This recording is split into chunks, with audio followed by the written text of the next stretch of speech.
Welcome to Musical Life. I was going to say Musical Life Mastermind Live. I don't even know what I'm saying anymore. Welcome. We have a very special session tonight with the mysterious Margaret Wacyk in the dark. Welcome, Margaret. The dark ladies. Oh, the woman in black. Where are you right now, Margaret? Margaret, are you still there? Uh-oh. Uh-oh. Oh. So, Margaret, where are you? Where am I? Like, physically? Yeah. Physically. You know what? I am en route. So I apologize. I hope that we stay connected. There she but, is. is it connecting? It's connecting. I can hear you. I can't see you. Oh, good. All right. That's great. I'm in my car. Full disclosure, I'm in my car. I love it. I love it. This is great. Well, listen, we're going to make your car ride very productive. Ooh, so nice. Thank you. Thank you. Thank you so much. Beth, it's great to see you as always. And Hi, Beth. And Beth and I were just talking about, I don't know if you had a chance to check this out, Margaret, but I've been starting to post daily messages in the forums. And it's been a lot of activity. Yeah. So I don't know if you had a chance to check out any of them. Fabulous. I've seen the activity, and I'm about to just catch up on some of the threads that were started. Sounds so interesting. You know, it's been really cool, and I'm going to I may spend some time this coming week talking about the tool that I'm actually using. This tool is fantastic because I can also do Facebook Live videos, but with my desktop. And I can do overlays, I can do scene switches, and later on I'm going to get some more webcams so I can do multicam scene switching. It's incredible what I can do with this. I can do this all live and streamed. I can use YouTube, I can use Facebook, I can use a whole number of hosts and get this at the same time. At the same time, this is wow. almost identical to a program called Wirecast. I actually wrote a review about this program about a couple months ago, and that's about a $500 program. But the program I'm using now is free. It's open source. It's amazing. Is that great? It's amazing. Stuff. I know, it's amazing, and it's what I'm really excited is later on, as soon as I can invest in some webcams, I'm going to demonstrate how you can use multicam lessons in a live video stream. How cool! Oh my gosh! What? While standing on your head and whistling Dixie, right? Oh my gosh! Hugh, are you still using that other the one with the iPhones and I forgot the name of that again. Rico Live. Rico Live. Yeah. You know, I was trying it out. In fact, one of the first videos I did with Cunningham, the one where I was playing, the one I sent you, that was made with. It was great. I love that one. It was made with Rico Live. However, the Wi-Fi in that particular showroom is not very strong. If the Wi-Fi is not strong, then sometimes the stream gets jittered. The good thing about the program is that, so what I've actually ended up doing, Rico Live is great if you have somebody else that can shoot it, that can do the controls. It's hard to do by yourself when you're playing at the same time. Oh yeah. And if the Wi-Fi stream is not strong, then the cuts get all jittery. Fortunately, so what I've done is I've just taken, in fact, I'm going to probably do a whole series of articles because now I can fit my entire video studio in my backpack. That includes all cameras, and I have got 3 micro stands that fold out into full-size mic stands. Wow. What? Yes, it's incredible. Wow. Can I ask, you mentioned that you recorded that video with the Zoom, and I wonder, what stand do you use for the Zoom? Just a regular, it's a collapsible camera stand. Oh, okay. And you just feed it through the screw thread? No, I don't feed it. I have to manually take all of those files. This is what takes so much time. I have to manually take all those files, put them into Premiere. Actually, I take the audio, I clean it up a little bit in Audition just to get rid of the background noise. And then I take the audio, clean up audio file, put it into Premiere, synchronize with all 3 or 4 tracks, then manually cut and do all. It's a lot. Oh, wow. It's a lot of work. So Rico Live, when it works, is a real time saver. But even with Rico Live, I still have to take that video file and synchronize it to the separate quality audio file because I don't like using the iPad camera. But the fact is, like in a backpack, and this is going to be an exciting series. I can't wait to start doing more on. But I'm going to show folks how you can have an entire audio video production studio in your backpack. That's amazing. Isn't that just amazing? Better than you to do that, right? Well, it's great for folks who want to create beautiful demo videos, and great. Yeah. Anyway, but the focus is on you, Margaret. So, Margaret, I want to congratulate you on the quote-unquote relaunch of your podcast. I had a chance to oh my gosh, thank you. to the latest episode, and I have to say the audio quality is terrific. Oh gosh, I thank you. It's been kind of like trying to climb up like Mount Everest without any like without those clamps and all those things you need to like get up the mountain. It's been such a crazy slippery slope for 9 months, but I think it was Mastermind over the several months. You all have given me such good feedback that has helped me to clarify and process of just trying to find the right message, the right way to say the things. But at the end, it turned out to be more of a internal question rather than an external presence on the web. So, and I think this is the best way to learn is to really just to do it. I'm finding that my podcast myself is only about a year old, and I still remember how terrified I was my first few episodes. I had no clue same thing as you. I had no clue where I was going, how to what the show was going to be like, what kind of questions to ask. I had all these visions of the show, and it was only after doing maybe 10 episodes that I finally found a sort of a groove, and then after about 6 months, it's like, this is fine. I can do this in my sleep. Well, maybe not in my sleep, but a year in, it's amazing. The most recent episodes that I've been doing, I used to have to do these huge notes. I just would take notes on I would have a big script of the questions I would ask. Lately, I'm so used to the kind of questions I ask. I'm so in tune with the guests that I can just ask, and they talk, and I just follow whatever they say, and I improvise more in my interviews lately. And they still come out, I think, okay. I don't know. They're great. They are so great. And I know that it must take a lot of time to just prep, to go through reading all the background material about the guests. But you're such a pro, and it comes out just meticulously. Absolutely beautiful. You do an amazing job with the podcast. Thank you. So let's just pretend nobody knows who you are, what you're doing. Margaret, as you were mentioning in your episode, tell us what this is all about. Are you ready to do that now? that was like the biggest pie in my face, really. I'm sorry, I didn't mean that to be a pie in your face. It was but it was good for me. It was good because it had me thinking and getting deeper. But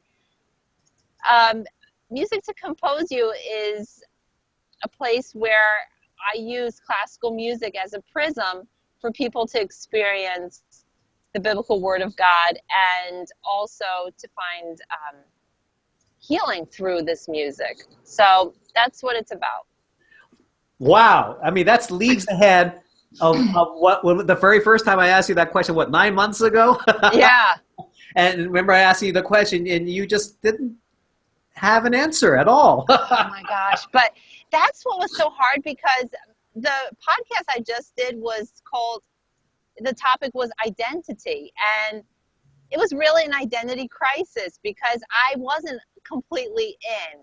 And there was part of me that was saying, yeah, I think this is what I want to do. But then there was another part of me that felt like, oh my gosh, are you capable of doing that? Or what will people think? Or this is crazy.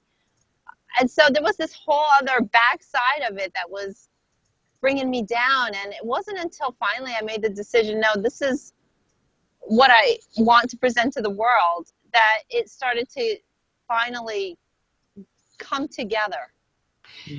Hi, Margaret. This is Beth. I think it's wonderful what you're doing, and I think it's natural. I hear in your story, and I think so many of us can relate to it, that when you're doing anything new, you feel so much more vulnerable.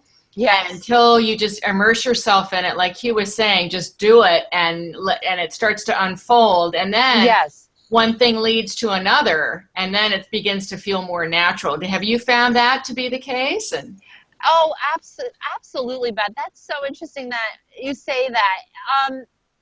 I think what finally pushed it for me was that I had a chance to actually experiment with my theory that classical music played with intention, and for the purposes that I was using it for, uniting it with the Christian message behind a lot of the music, especially of Bach, has almost supernatural power. And it sounds crazy, but I did a track for a friend of mine who got a really horrific cancer diagnosis. Oh, wow. And and so she was very worried because it would require just enormous amounts of radiation and operations. It was very aggressive. Yeah. But I created a track for her, and I'm not going to talk about what I did. Please. But I told her, just listen to this, and it united exactly what Music to Compose You was about, the scripture with some of these beautiful classical sounds. And, the cancer just disappeared. I mean, there's no other way to say it. It disappeared. Wow. Yeah. And the doctors are baffled, and she really feels like this is something miraculous. And that gave me a lot of confidence. I have to say, after that, I was like, I'm hitting the ground running with this now. I'm not mincing words. I'm going for it because there's something going on here. So I guess I have a couple of questions. So tell us a little bit about what so the podcast is one, for lack of a better term, product, right? Right. And I know you and I are talking about conducting a webinar to help launch whatever it is you're going to launch in January, which is the main purpose of what we're getting together to chat here, to kind of pre-plan what you should be working on in the next couple of weeks before your webinar, which I'm really excited to be co-hosting with you. I think it's going to be a lot of fun. Cool. Thank you for the opportunity. And hopefully we'll be able to do the webinar where we can actually see you and not have you in the dark. Yeah. That mystery of something in the great beyond, right? Oh, jeez. It's like the Phantom of the Opera or something. Right. So tell us a little bit about the other products that you're hoping to introduce through and to use in the webinar to promote. Well, the only product I have right now that is with the Music to Compose You product line is my book about Bach and CD. So that is the only thing that I have. And really, in terms of product, I was waiting to get some traction first with the site and with the podcast, and starting more conversations with people to understand really what their need is and how I can serve them, rather than creating a product that nobody is interested in really buying, which I've done in the past so many times. Yeah. So that's why I really can't say I have any product right now that I'm actively promoting. I'm just at that stage of listening right now. Okay.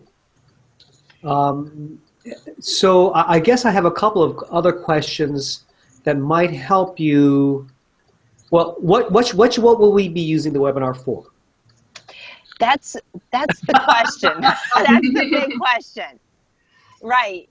That's the question, because it's not, Music to Compose You, I realize the closer I am to it now, the more I realize it is more of a ministry than it is actually a business, although it is a for-profit type of ministry. But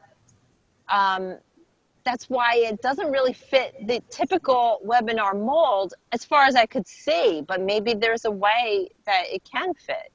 Well, I mean, right off the bat, if your friend is feeling well enough, I mean, would she be willing to be a testimonial guest on the show? Maybe we have her on. She would, but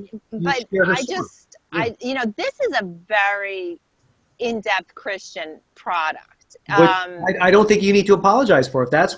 If that's where your convictions are, that's where your heart is, and that's the message you're going. I mean, I think the worst thing you can do is to be ambivalent about it. To say the Christian message, but I don't want it to. If that's what it is, I think the biggest disservice you can do to yourself is to hide the fact that it is as strong a message that it needs to be. Otherwise, it's going to be disingenuous. Absolutely. My only concern is for your specific audience, Hugh, because I don't know if...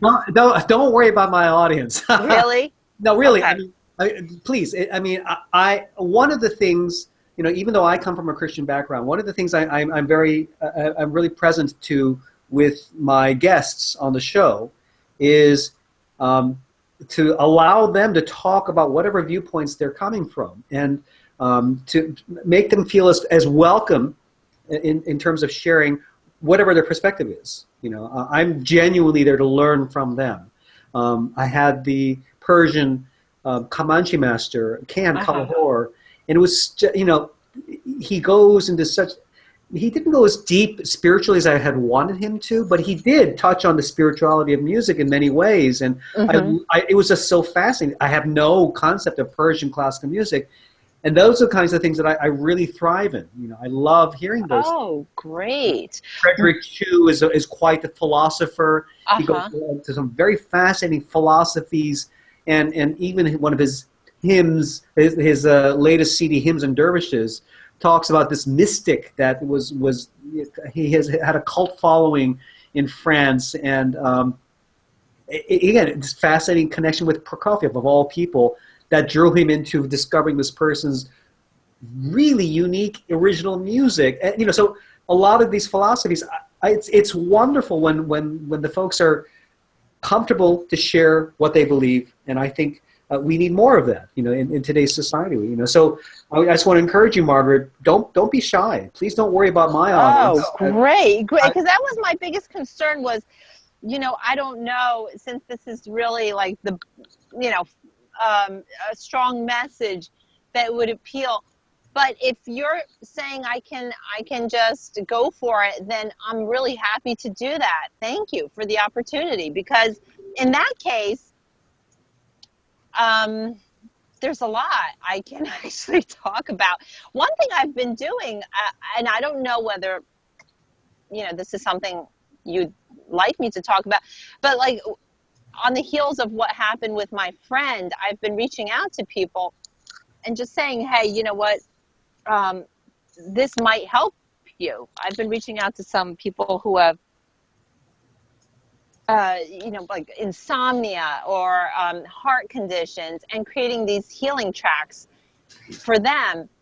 And, you know, I'm just collecting testimonials, because now I'm sort of like, wow, I just have to say if this is, you know, going to work for more people and help them. And so that's something I've been doing lately. Maybe that might be like a quote unquote product, but it's, you know, not something I'm selling. It's just something that I'm offering to do just for, you know, seeing if this could benefit people.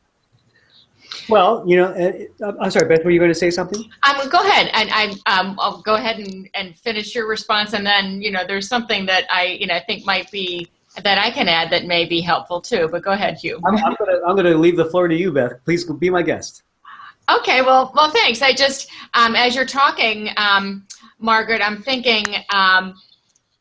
Regardless of what I think a lot of people believe in something greater than themselves, and regardless of what their particular take on those beliefs might be, I think many people are spiritually minded. I myself am Christian also, but I think I think it's interesting to have friends and to know people with different beliefs, because I think one of the things you discover is that there's a lot more that connects us than divides us. Definitely, definitely. Yes. No, I totally agree. Absolutely, I agree. It's just that,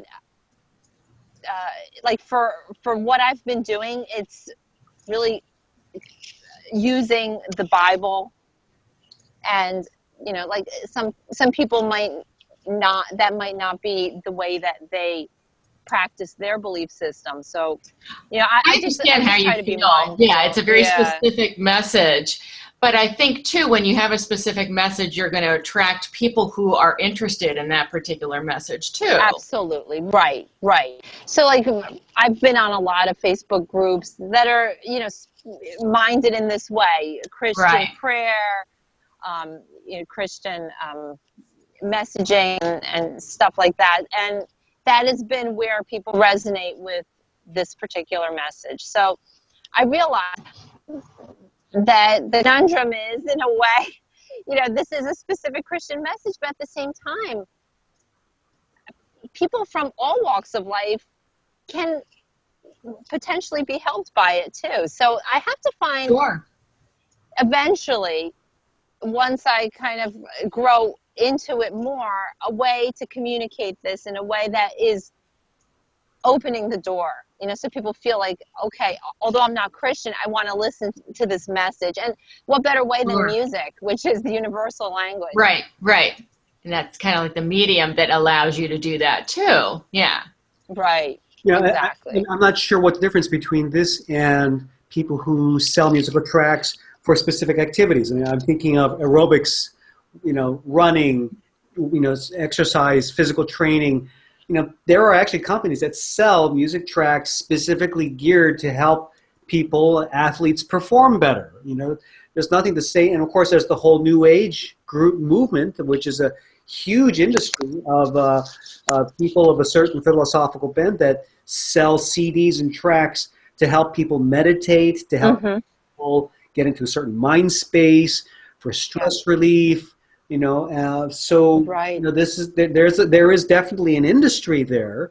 There is certainly a market for that, and it sounds like what you're working in is a similar space to that in terms of using music with a spiritual message to elicit a specific medical outcome. Whether it's insomnia, a cancer treatment.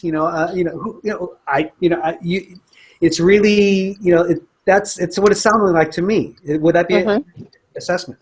Yeah, no, absolutely. Right on. So I guess a couple of things that I would encourage you to think about would be as you are developing your podcast, and as you're thinking about how to take on the message. And first of all, hopefully I've given you the courage and the permission to go for it. I mean, this is your conviction. It's not going to work if you have a conviction, you're blocking your own conviction. No, does that make sense? Absolutely. That's been, for the last 9 months, what has been my biggest stumbling block was not being 100% bold. It was more like, I'm going to mince it. I'm going to cover, the message a little bit in this fluff. And it was ambiguous. And that was really the killer. And that's going to come through with any business venture. When somebody has an idea and they don't really believe in it, they're not going to really succeed because you're going to get in your own way. You're going to hold yourself back from your own success. Right. So a couple of ideas I had for you. One thought was, are there other podcasts or other podcasters that have similar shows or shows that you really admire that are in a similar space to where you're trying to be in? Can you think of 2 or 3 shows?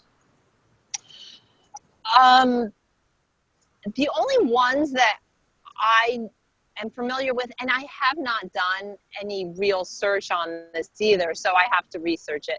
But the only ones that I am familiar with are ones like well-known figures in the Christian Bible teaching world that have podcasts. and they, you know, basically are Bible teachers. What So, about are there any other podcast shows where there's a mix of music and spirituality, art and spirituality? Is there anybody else in that vein? I would have to research this. So, you know, there's one show that's not a Christian show, but it's very much a show on personal development. It's called On Being. It's actually produced by one of the public radio shows. But I know that's a very, very popular show. And she's actually somebody who had Yo-Yo Ma on her show talking about some very deep spiritual aspects of music. You know, and so she touches on the host of On Being. You should check that out. Okay. She does an excellent job of talking about a lot of very deep physiological, psychological, spiritual aspects of life on you know, being present, on the experience, you know, our existential experiences.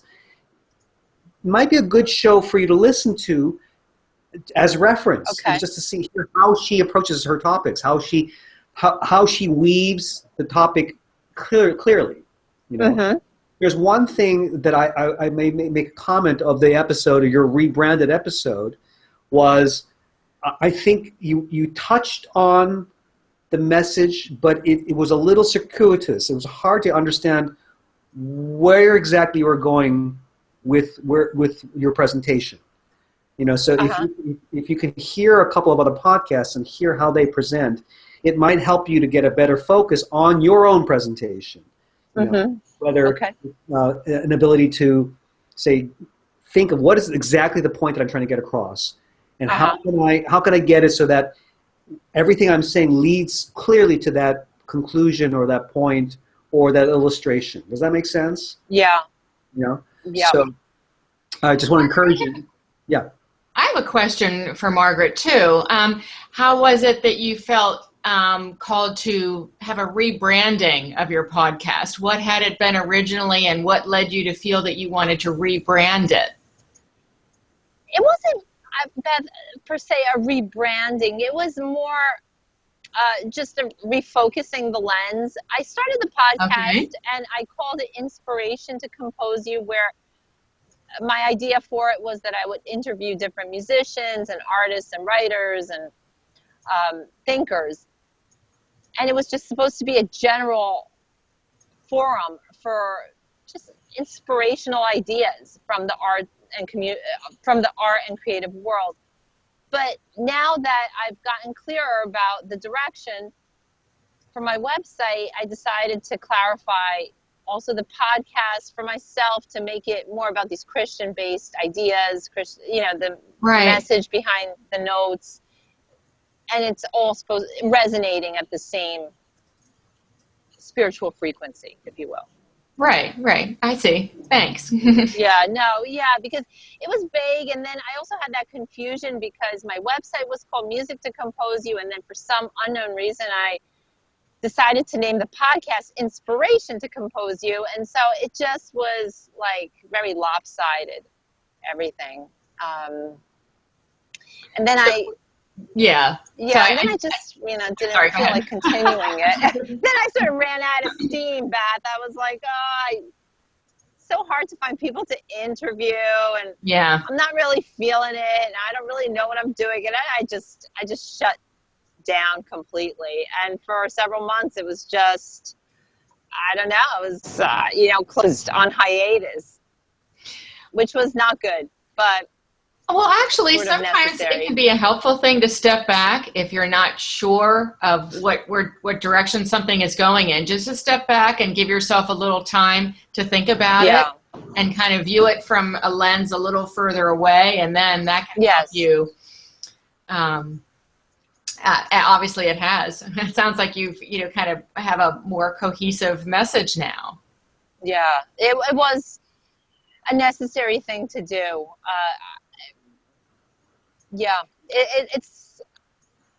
It's hard to start something and then have to rewind, and I'm sort of a little bit embarrassed about that, but I don't know if it could have happened any other way. Like maybe you have to leave tracks behind, and unfortunately in the digital world, like everybody sees those tracks, Yeah. But whatever, it is what it is. So the other reason I'm hoping to encourage you to find 2 or 3 other podcast shows similar to what you're doing is because as part of your marketing campaign, I would encourage you to think about trying to become the guest of those shows. If you're going to be interviewed on podcasts, excuse me, that can be a huge help to boost traffic to your own site. Right. So you want to start thinking about where can I become a guest? Who would want me as a guest on their show? Who would be interested in who I am? This is what makes the branding exercise even more critical as you're approaching other shows. How do you pitch yourself so that they can be interested? Oh, yeah, I need to have Margaret on my show because she fill in the blank. Right. Yeah, there's a lot to be said for the podcasting community, even of people that are doing the same thing. And I've been learning this through the knitting community, which, believe it or not, is such a huge podcast.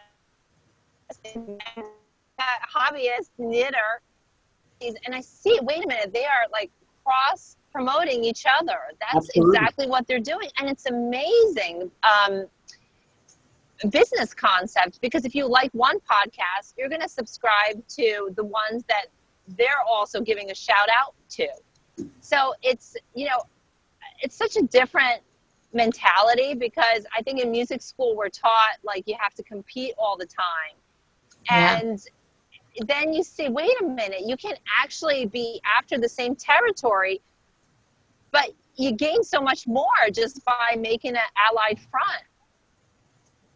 And I want to direct that question to you, Beth, as well. Are you listening to any podcasts about choral music? Because I know at least 1 or 2 podcasts dedicated to choral directors and choral music. Have you been listening to any of them? Yes, I actually have. Thank you for those leads that you sent me. I have looked at those. Margaret, I'm also a pianist, and my specialty is working with individual singers and choirs. Oh, how cool. And some of my earliest musical experience was singing in church choirs, and that's, I think, what gave me an affinity to work with singers. But yes, there are. I've been actually to a couple of live choral concerts recently too, but there are. I've actually listened to a variety of podcasts, some of them musical, some of them are, focusing on the inner work you need to do to kind of bring your message across of whatever that is. But I have taken a look at the podcast that you suggested, Hugh. So I still need to spend more time with that and look at it a little more in depth to get a complete picture of it, but yes. One of the main reasons why I wanted you to look at that podcast was as a possibility of just, again, thinking about, could I become a guest on that show? Is there something of me that would be, worth promoting on a podcast that talks about choral music? How could you pitch yourself to say, I think I would be a wonderful guest on your show, I'd love to be on, and think of the promotional benefits it would bring for you and yourself. I mean, again, I'm throwing that seed out there. What would it be like if you started getting interviewed on 3 or 4 different podcasts, choral-themed or singer-themed podcasts? What could you bring to the table to make it interesting for audience to want to listen to you, be interviewed, to talk about what you do? I appreciate that thought, Hugh. I really do. And I think maybe part of it is the reason I have a passion about working with singers is because it was some of my earliest musical experience, and with a very inspiring mentor who is a fantastic choir director and organist. And that's what kind of got me pulled into part of what inspired me to become a musician. Part of listening to podcasts is also listening to, okay, what makes these people interesting? Yeah. Think, what can I learn about their presentation, their on-air, so to speak, personality? Right. How, can I adapt myself into that space? And the same for you, Margaret, as well. Again, if you're listening to a couple of these podcasts, and you're saying, well, I like this show, I like that one, and these are the reasons why. Maybe you start to see, okay, well, what makes me interested in that person? What makes me interested in that guest?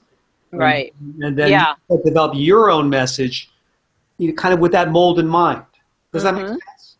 Oh, definitely. Modeling is such a great way to already have a platform for yourself.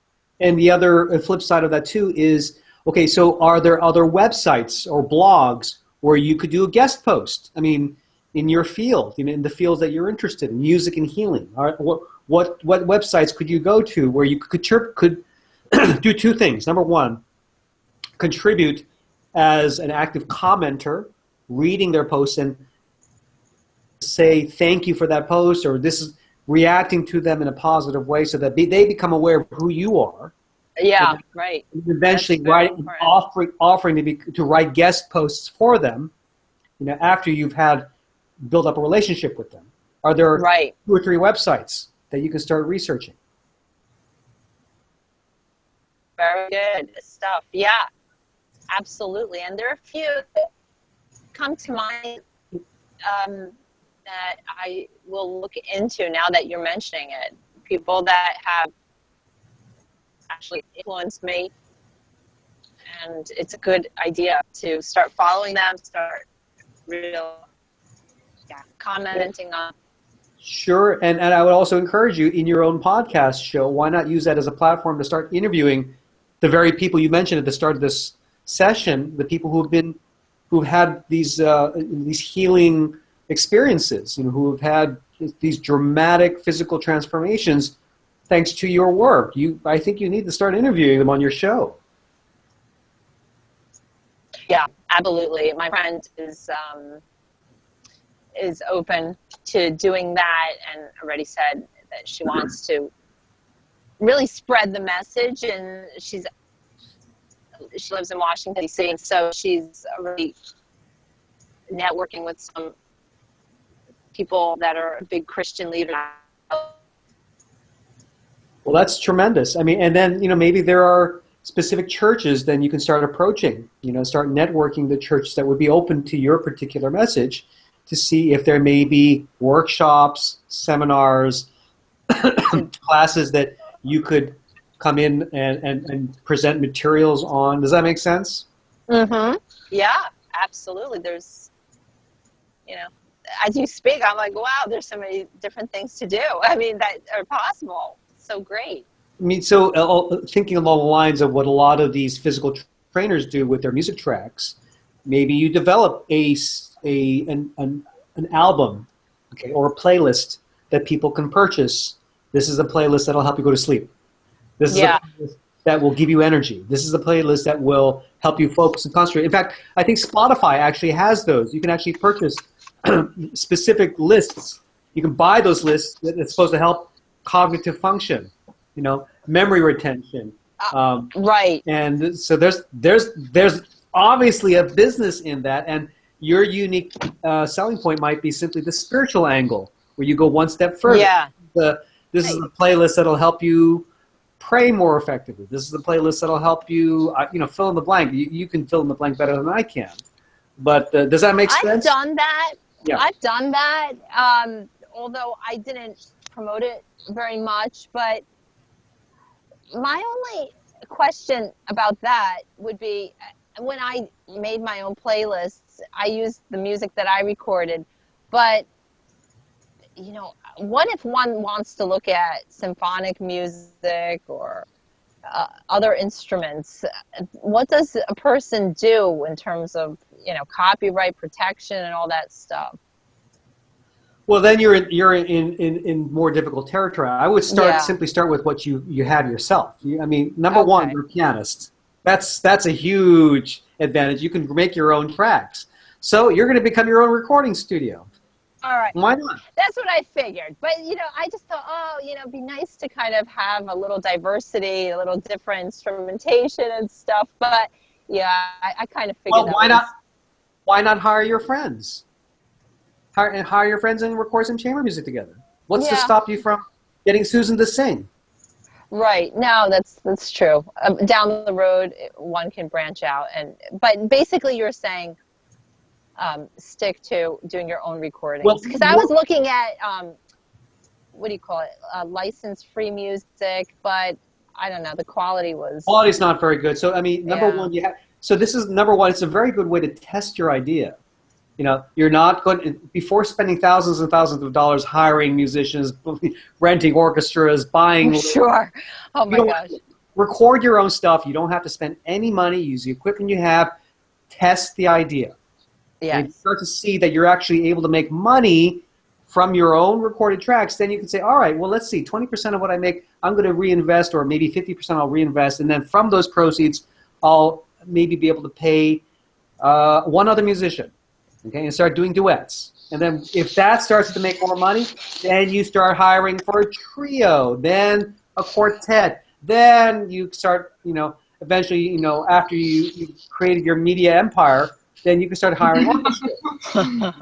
There you go. Then a whole choir. But exactly, but then you start hiring Beth, and you get Beth to get her choir. Now. So, but you have to start with what works right now. If it doesn't work with what you have right now, then you haven't lost a lot of money. Right. Test what. Totally. It would be very wise to test with. And fortunately, you're a fantastic pianist. You've got recording equipment. You play beautifully. You have the knowledge. Start with your own stuff first. Yes, no, point taken. No, very, very true. Very true. So, you're right. Like from for the playlist that I did, I just took all the material I had recorded already, and I just categorized it. And I just thought, oh, well, this would work really well as, a track for sleeping, or this would work really well as a track to help you get energized in the morning. And so, so I have that. I should probably put it back into the pipeline. Yeah, or have it something as something you actually sell. I don't know. Mm-hmm. You hear 20-second or 30-second samples of each track, and then but package it that way. Yeah, perhaps Right. Yeah, great idea. So I think there's some very powerful benefits that you're messaging. So I want you to feel confident that I guess in essence that what you're selling works. Okay. The last thing you want to be doing is espousing something that has inconsistent results. So in other words, if I'm selling an air turn, I believe in this thing with all my heart, but it only works 10% of the time. It only turns 10% of the pages. I'm going to be out of business because my reputation is really dependent on that product being reliable. No product's reliable 100% of the time, but I'm going to try to get it as close to 100% as possible. Then I have a viable business. So the thing I want to caution you is whatever you're going to sell, it has to be a reliable output. In other words, if this track really does X or Y or Z, you want to try to really make sure that the market validates that, yes, it does indeed help you get more energy. Yes, it does indeed, help you sleep better. Or, some of the more powerful claims, in terms of the other medical claims. You want to be careful, but if that's what you're, standing behind, does that make sense? I just want to just well, that's a slippery slope because intent has such a big part to play in all this too. There's the intent of the listener as well. If they're not 100% allowing this music in, then of course it's going to challenge the results. So it's slippery slope what I can promise, because there is also the effect of the listener on the music, and there are variables. So, well, I mean, again, I'm going to go back to my product example. You know, somebody could hate my product and have absolutely like, you know, oh, this is ugly, but they push the pedal, it will always turn a page, whether they like it or not. I'm sorry, it works. I can't help it. It just works. You know. Yeah, but it's really hard. I mean, like, for instance, there's some people that could listen to Mozart and they right away feel energized, they feel more happy, whatever, you know, like Mozart effect kind of stuff. And then you can look at the research and you can say, yeah, you know what, this claims this, and the scientists studied that it has this effect on the brain. And I can say all these things and claim it. But if the person says, oh, you know, I just can't stand Mozart, it's plinky plunky music and I don't like it, I don't know if it's going to really, it might do the opposite, make them like hyperactive and really angry. I don't know, you know. So it's kind of, yeah, it's just something to keep in the back of your mind, you know. Just be careful of the claims that you make in terms of what your product will do, what you're promising, you know, and just be careful. That's all.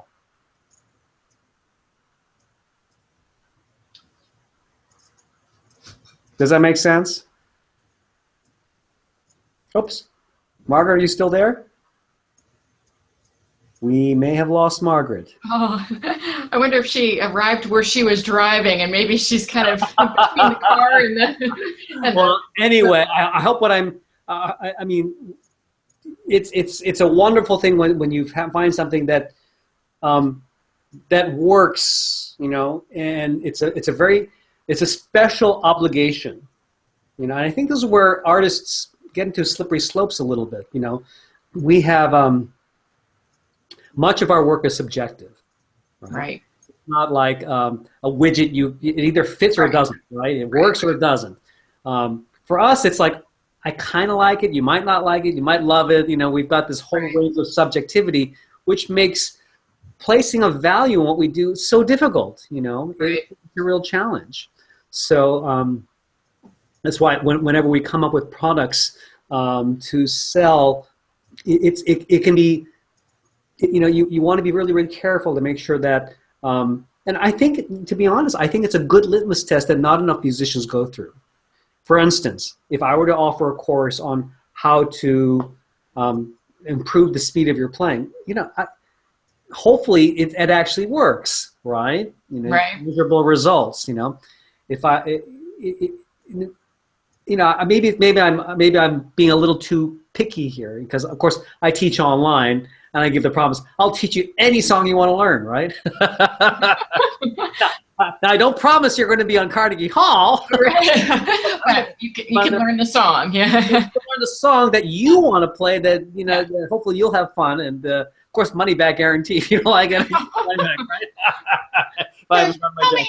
Tell me about your experience teaching online when you're not physically there, you know, to kind of show, like, for example, teaching a piano piece, to physically there to help them with hand position, for example, or something else, or maybe their posture at the piano or something. How do you, what's your kind of impressions of teaching online versus teaching in person, maybe? It's interesting. A lot of teachers ask me that very same question. They ask me, well, I can't teach if I can't hold that person's hand. I can't teach if I'm not in the room. You know, how can I hear them over, you know, a computer speaker, you know?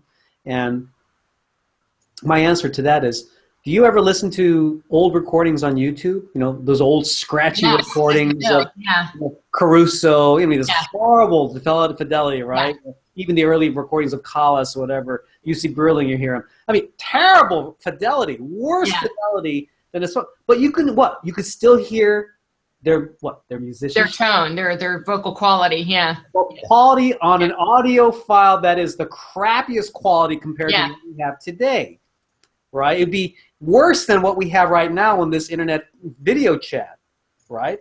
Right. All the scratches and pops and clicks and scrolling through all their content. Right, yeah. And yet people say, but you can hear their tone, you can hear Yeah. this. Now, wait a minute. If you can hear their tone and their soul through a horrible recording, you mean to tell me you can't hear a student's tone through a YouTube video, through a Skype call? Really? So right there, I think you have an example of extreme technological prejudice. we will find value where we assign the value, in effectiveness. So that's an example right there to start evaluating yourself. Wait a minute, can I really hear somebody's tone over, an internet video? Yes, I argue you can. In fact, I think today you can hear better than ever. Today, I'm sure it's much better than, yeah. Well, even 10 years ago, it was a lot better than the recordings from the turn of the century, Yeah. And yet we still go back to those old recordings and, oh, can you hear the... Yeah, of course. They had style. They had a different kind of style. But so my argument to it is that absolutely, it's just a matter of, are you willing to have an open mind to work with what the technology offers? So, for example, you're asking the question of hand position. Well, have you considered the fact that the student can watch themselves on video, and if you tell them, look how you're slouching, ooh, they can't see themselves when you're in the room, believe it or not. Yeah. But when they watch a video of themselves, so you record the lesson and then they can watch it later and get more information that way too. well, that's the whole point. If the students record their own lessons, they're watching themselves by default. And when you're pointing out, hey, go back to, a minute in and watch how your wrist does this. Yeah, yeah. You'd be amazed how quick. I mean, for me, one of the easiest things to fix on my online school is posture. I usually have posture fixed in 2 or 3 videos. That's it, because they'll come with the initial video. I say, well, this is what you need to do. You're sitting too low. Your arms are like this. You need to sit higher. Your wrists are doing that. By the next video, it's fixed because they see themselves. Right, right. The difference between that and what makes a live lesson worse, you'll be there in person telling them this, and they still won't listen to you, right? Yeah, because they can't see for themselves. Yeah, yeah, I understand. Yeah. So, you know what I mean? So this is an example of how technology actually is better sometimes, right, or at least enhances. But again, it's a matter of having that mindset to say, okay, I can see how this works. Okay? Yeah. Welcome back, Margaret. Yeah, hey, Margaret. I'm sorry, the call dropped out. That's okay. We're chatting about the different. Well, Beth and I could go on for hours and hours. But anyway, I wanted to get back to you. One of the things I wanted to say, we were talking a little bit about how arts, arts are so subjective, and that's I think what you were getting at. That what you're trying to promote is a subjective thing, right? It's not a case of like a physical product where you turn it on, it'll come on or not, right? It's a subjective, like you will get what you believe you will get from what you're offering. Mm-hmm. But that has its own particular challenges. It does. It does. And I think the most powerful thing I think for you, right? And this it may be something similar to the dietary supplements, right? You can have these products, and there's a bit of subjectivity because if the people believe in it, then they'll stick to the program. They don't believe in it, then they will not lose the weight, right? So, right. In a sense, I think your most powerful marketing tool, Margaret, is going to be your testimonials. If you're creating these tracks and you've got 5,000 people coming up and saying, what she does works. Oh my goodness, this has changed my life. Well, that's a level of subjectivity. Right. It can be a very powerful tool to get other people to try what you're doing because, hopefully they'll be looking for that, But the testimony, so I would, if there's anything specific, I would get much more aggressive in terms of, putting testimonies on your podcast show. Make that a regular feature, Write articles about the testimonials of what you're doing. Because if you're just saying what you think the effect is yourself, it's not going to be as effective as having other people comment on what you're doing. Does that make sense? Oops. Absolutely. So I'm in the collection phase. I think you're in the you're in the collecting. Not only collecting, but I think collecting and sharing. just as you get the testimonials, go ahead and share them, you know? Right. Because you may, from sharing that, you might start to get 10 other people that say, I want to know more about this. Or, you know, you may get more opportunities to send your materials out and thereby kind of exponentially grow your potential testimonial base. Does that make sense? No, definitely. Definitely. Yeah. So I would, yeah, I would make if I were running a podcast like that, my next focus would be, all right, the next 10 episodes are going to be these amazing testimonials that I've collected. Mm-hmm. Right. And if you need more, start sending out more music tracks. You know, and start visiting medical communities. You know, visit doctors. You know, especially missionary doctors. Start visiting retirement homes. Start visiting care centers. You know. But particularly people, or who are in invalid situations that need music, that need companionship, that are lonely, they can be wonderful opportunities to minister to. But look for doctors, medical doctors that are artistically inclined, and ask them if they'd be willing to add this to, consider this as part of their patients' treatments.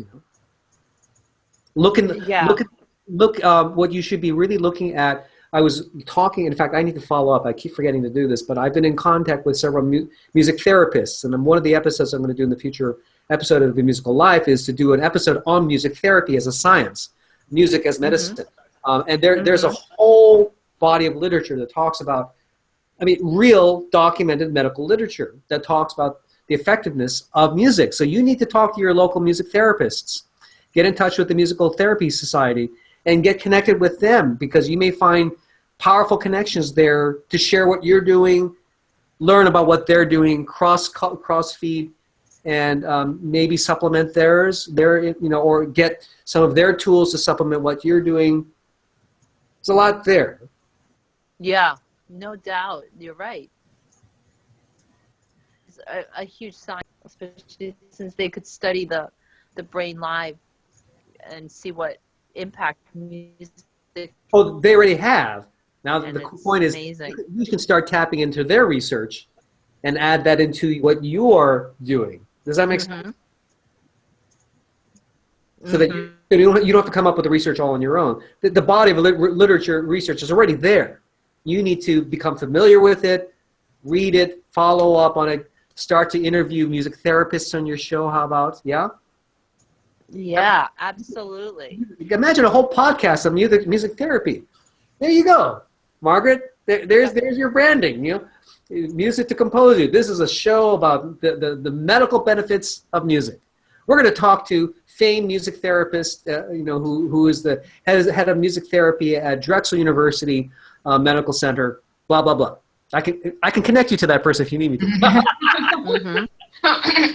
That's you should do that show. You. Well, I'm saying, I'm giving it to you. I'm saying, here you go. If you're looking at, it sounds very much like you're pursuing music as therapy, music as healing, music as a medicinal application. So go all the way. Go interview some doctors. Go interview some music therapists. Because the process of interviewing, you're going to learn. No, I'm not quite going I'm not doing the medical route as much as I'm doing the spiritual route, but you can do both. So why not do both? I'm going to add that in the future. I can only focus on one thing though right now. I don't understand. I think it's really exciting what you're doing, Margaret. Now, so I do have to end. But great idea. Well, Margaret, thank you so much. I hope this gave you some good, useful fuel for thought in terms of your next planning stages, and I'm really excited to put this webinar together for you, with you. Great. I don't really. Oops. Wanted to ask format. Is it like a slide presentation that you would like, or? Yeah, we can talk about slide presentations. I remember you did a slide presentation last time, and I don't know if you saw the difference between your slides and some of the other webinar slides. You should watch some of the other webinars, particularly Mark Samples, Seth Haynes, their webinars. Watch their webinars. Their slides were expert slides, wonderfully done for a couple of reasons. Number one, huge font, few words, big pictures. If you have slides that have really small fonts, lots of words, the slides are not effective. So you want big words, few words, big pictures, you know. So think, as you design your slides, think along those lines, because if the people have to read too much, it can bog down the presentation. Okay, very good. Thank you so much. Take care. Okay, we'll be in touch. Bye, Margaret. Nice chatting. All right, Beth, I think I'm going to also close up for tonight, but I'm going to definitely, I think this will be a topic for my next morning messages in terms of going into the difference between live and video lessons. Those are great questions. And I appreciate your feedback, because it's something, you know, I think it's still, you know, some of the digital technology is still foreign to me. It's not something that I all know very well at this point. So it's partly curiosity and partly kind of discovering what other people have found working with it. Well, you've come to the right place. This is what this whole mastermind group is all about, to try to help everybody discover these amazing tools that lead to amazing possibilities. Yes, well, and thank you for that. I appreciate it. Absolutely. All right, listen, we're going to probably have to close off for now, but we have to get back to you at some point. Sounds like we need to do a follow-up on you. I really appreciate all your feedback, Beth. It's been terrific, and I hope some of these suggestions have been helping you make some progress. I'm trying to see if I can do some inquiries on your behalf for summer programs. So I'm going to see. Oh, thank you. I do appreciate that very much. And I'm, you know, like so many of us, I'm, you know, taking it one step at a time and trying to, you know, focus on one or two things at a time, just to kind of keep myself moving forward. So we can chat some more about it another time. Well, the forum is always a great place to chat about it too. You know. Right. Right. If you have a question, put the question there, and I can certainly address it as part of a morning message too. I mean, like what we just talked about now. Okay. That was great. Great question. Okay, sure, will do. Thank you. Okay. Okay. Good night. Good night. Take care. Bye-bye. Bye-bye.